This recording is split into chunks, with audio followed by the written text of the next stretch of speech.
Howdy folks, Keywii here, and welcome back to Steins Gate. So the horrible thing happened last episode, and we're hopefully gonna not talk about it. It's not that we shouldn't talk about it, it's just that, you know, we should probably continue on with the game and not linger on the negativity. This is a safe space in which to be awesome, where, you know what? Bad things happen, but we push through, we survive, we are fine. Now, let's return to the game. Clearly, they are as distraught as I was at the end of the last episode. Yeah. Brains splatter against the wall. Tanuji's massive body drops to the floor and sprawls out motionless. A dark red stain begins to spread over the tatami mats. Oh, hang on. So here's something. Because XSplit was recently reconfigured, I don't know. My game sounds are set to maximum, so I'm gonna turn that back down. Hopefully that wasn't too loud in your ears when they made those noises. Should be back to the way it was. I should be slightly louder, but not by enough to matter, you know. So we're just gonna get right back into it. He's dead. Tanuji is dead.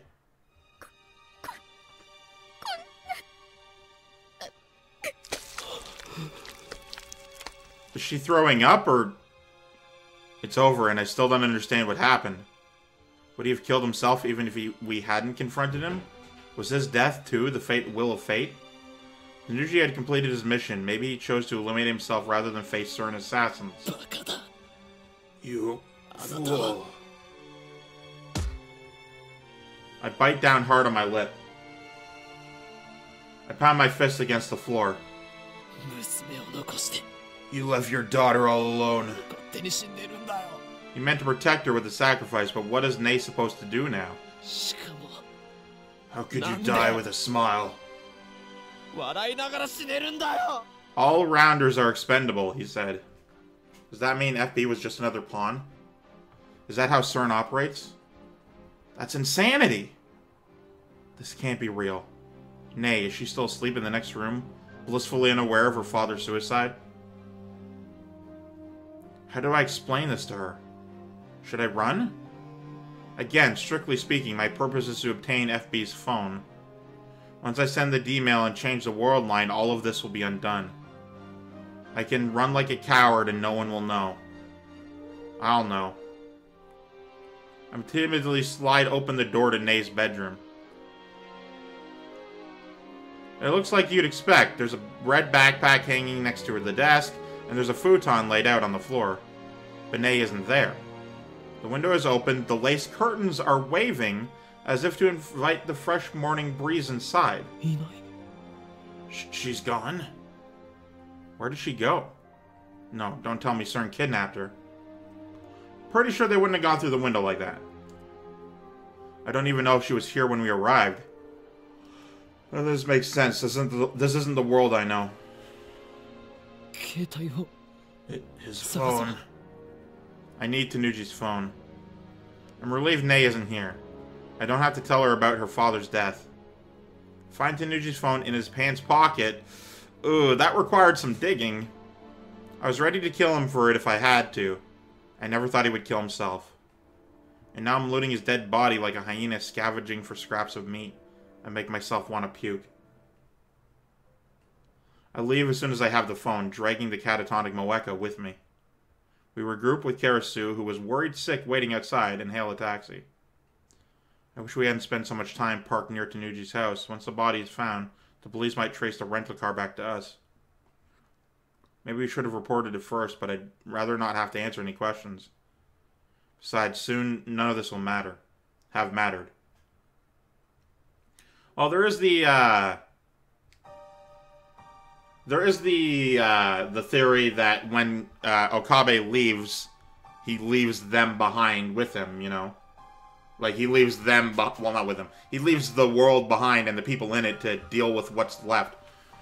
So, much like those other world lines, you can't just ditch. Don't pull a Morty in that one episode. So the manager was FB. First, we take Moeka back to her apartment. There, I explain to Kirisu what happened. Moeka didn't say a word on the way back. Now she's sitting on the floor by the entrance, staring off into space. As, you know, you would expect. After something that traumatizing. It must have been quite a shock to hear Tanuji FB's confession. The one person she trusted betrayed her. She may never recover. Yeah, that's part of the problem with developing a dependency. If anything interrupts that dependency, you are destroyed. But were Tanuji's actions really betrayal? I'm not quite convinced. Something felt off back there. Rounders who complete their missions are eliminated, no exceptions.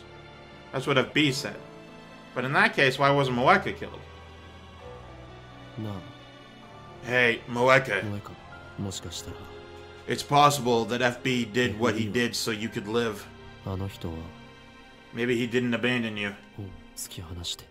Maybe by pushing you away, he was trying to keep you safe. Yeah, because Moeka's likely going to listen to Okabe since they were both there when it happened. And they're both traumatized, not in equal measures, but certainly by the same event. So there's some solidarity there. You know, so Moeka is likely not to, like, heed everything Okabe says and suddenly develop a dependency on him, but at least sort of hear what he has to say. This may just be wishful thinking. We'll never know what FB's true intentions were. But I want to believe that Tanuji did care for her, that there was a place for Moeka somewhere. What am I doing? Why am I trying to comfort Moeka? Maybe just soft. Okabe? Okabe? We need to send the email now.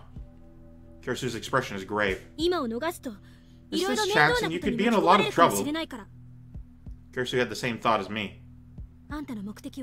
Your goal is to save Mayuri, not take revenge on Sun, right? I don't want anyone else to be hurt because of the machine we built. Oh. Yeah, you're right. FB's phone is in my possession. There's no longer any reason to stay on this world line. It's only a matter of time until the police come looking for us. I should send the email immediately. When I do, the present will be reconstructed. Tanuji will still be alive, Moeka will still be in contact with FB. And at last, the IBM 5100 will return to me. I just need to think about saving Mayuri and all will be well. You think Daru is still in the lab? I'll try calling. I'll send the same message I tried to send earlier from Moeka's phone. Only this time it will be from FB's phone. When Moeka sees it, she'll believe it is an order from FB. Knowing her dependence on FB, she'll obey without question. Makes me sick to be taking advantage of... To be taking advantage of Moeka's vulnerabilities like this. How many different from FB? He said he'll be there in 5 minutes. We just wait until then. By the way, something weird happened back there. After closing her phone, Kirisu glances at Moeka and lowers her voice. When I was waiting outside, I heard a gunshot. And right after that, I saw her. Her who? I ask, even though I already know the answer. There's only one person it could be. Nai-chan. Is she... Hang on. She ran out the back door. When I called her to stop, our eyes met. Kirisu bites her lip as if fighting an unpleasant memory. It happened right after she heard the gunshot. If that's true, then Nei saw her father die. She didn't have to see him die to run away from that. If she saw her father die and ran away. Police? There's a knock on the door. Someone's here. Who? Moeka, who had been squatting by the entrance, slowly lifts her head. This is wrong. The timing's too perfect. Today, Kiryu Moeka dies. This world line has already approved that fate. Has it come for her already? Moeka reaches for the doorknob. Wait, don't! I try to stop her, but too late. Moeka is already turning the doorknob. The door opens slowly. And there stands... Little girl. Konnichiwa. No, wait, no, hi. Hang on while I get my pirate voice back. Because she doesn't seem that distraught, so clearly something's going on. An innocent greeting. Child's voice, familiar. How did she find this place? How did she get here? Why did she come here? She ran away. Our eyes met. Right after I heard the gunshot. Ah. Ney steps up to Moeka. Moeka's body blocks my view as she stabs the older woman, which is not a thing 9-year-olds do, for the record. The next instant, Moeka drops to her knees like a string-cut puppet. Yaha! An innocent laugh, to be sure. Okay. Hands dyed with blood. Yaha! A cleaver in her hand. No way. Yes way. Ney's lips twist into a victorious sneer. She looks straight at me, her eyes burning with intense hatred. Those aren't the eyes of a child. They sure aren't! This is not things children do! What's going on here? Is this really Ney? I won't forgive you. Nope, that's wrong. I won't forgive you. The venom in her voice chills me to the bone. Daddy died because of you. This isn't... Even traumatized children don't fucking act like this the day their dad dies. If this is taking the direction I think it is, this is some of the worst writing I've ever seen. In particular, in this game of all places. Like, come the fuck on. I'll never forgive you. I'll kill you with my own 2 hands. Kirsu and I stare in shocked silence. Neither of us can move a muscle or comprehend why this is happening. Okabe Rintaro. My heart skips a beat. I feel like someone just walked over my grave. I'll come for you in 15 years. I hope you spend them quivering in terror. So I accidentally gave her a very appropriate voice. This is not the mind of a child. This is the mind of a 20-year-old in a child's body. Ney tosses the knife away and leaves, laughing all the while. Like a fucking sociopath. I hear the sound of her footsteps pattering down the stairs. Soon they fade away, leaving us in silence. Yeah, I'm right there with you, man. Not so much terrified as fucking baffled. What the hell was that? A demon? Was she possessed? My entire body's shaking. I have to struggle just to move a finger. What about Moeka? Moeka's clothes are soaked in blood. There's a gaping wound in her abdomen where Ney stabbed her, presumably with a cleaver, which isn't really a stabbing implement. Calm down. Kirsu yells for me to come to my senses, and then she takes out her phone. Check on Kiryu-san, I'll call an ambulance. No, wait, before that, maybe you should just send the email. Even now, Kirsu is calm. I feel an irrational surge of anger at her composure, but I know that she's right. Once I send the email, this world line will be undone. I know that, but still, I run to Moeka's side. I thought it was in her back.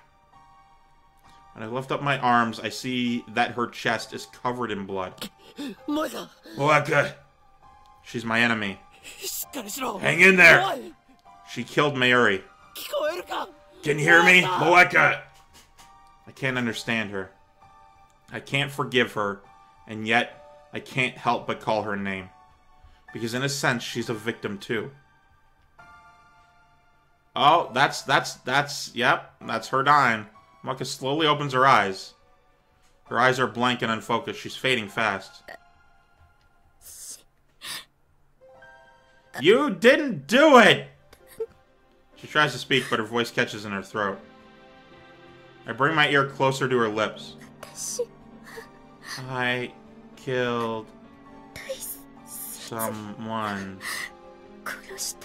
Precious to you. Oh! That she did. I thought she was gonna say that she killed FB, and I'm like, that's not what happened. That's not at all what happened. Yes, you did, countless times. Not on this world line, but on others. This is my punishment.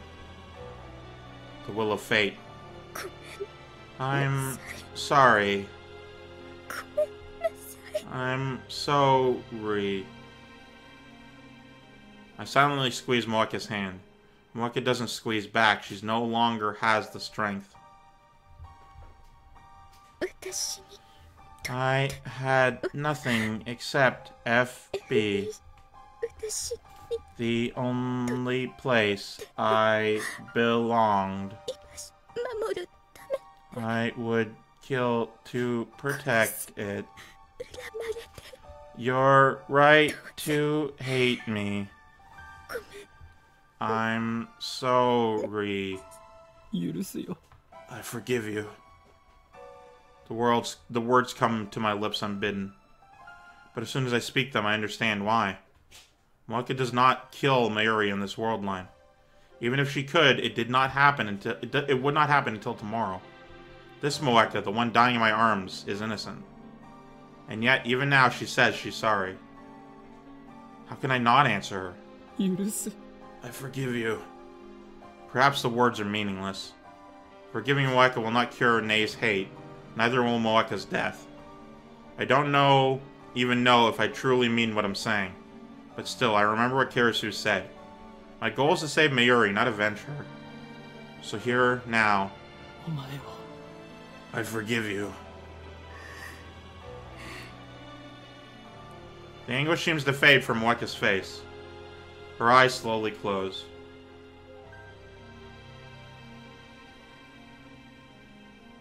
A tear slides down Moeka's cheek. A hand slips from my grasp. She's no longer breathing. Biting my lip, I lay Moeka to rest on the floor. I place her purple phone in her hands. Okabe. Kirisu calls to me in a weak voice. I think you should send the D-mail. Everything's ready at the lab. Yeah. Moeka and FB are gone, but Mayuri's fate remains unchanged. The universe still demands her death. Hey, Christina. When I send the D-mail change divergence, do you think Moeka's fate will change? Based on the attractive field model you spoke of, she'll be more likely to live if divergence exceeds 1%. Sorry, I wish I knew what to say. Don't worry about it. I stand up. Moeka's blood clings to my hands. It won't come off, even when I wipe it with a tissue. I stop trying and take out FB's phone. I nod to Kirisu. Alright, now is the time to save. Because I'm fairly certain that there's more to do on this particular world line. 39 is the one I'm saving. After 29. Yeah, 29 to 39. 10 saves. A lot less days and events happened, but it was still like that many episodes, you know? Hang on, what? No, hang on. I'm 47 hours into this video game? Jesus Christ, this game is long. I nod to Kirisu. She calls Dara and tells him to activate the phone wave, name subject to change. I take one last look at Moeka's body lying there. I'm gonna send this and change the world. I saved, so, you know, I can come back. Yeah, 57, bitch! The world warps. Once the distortion dissipates, Kirisu is gone, so is Moeka's body. The phone I'm gripping is my own. FB's phone has disappeared. I look at my hands. They're clean, no blood. No knife on the floor either, Cleaver. Everything was undone. Everything. But then why am I in this room? But that'll have to be for this one. Thank you guys so much for watching. Of course, I'm Keywii. You've been great to yourself. A delightful day. Goodbye.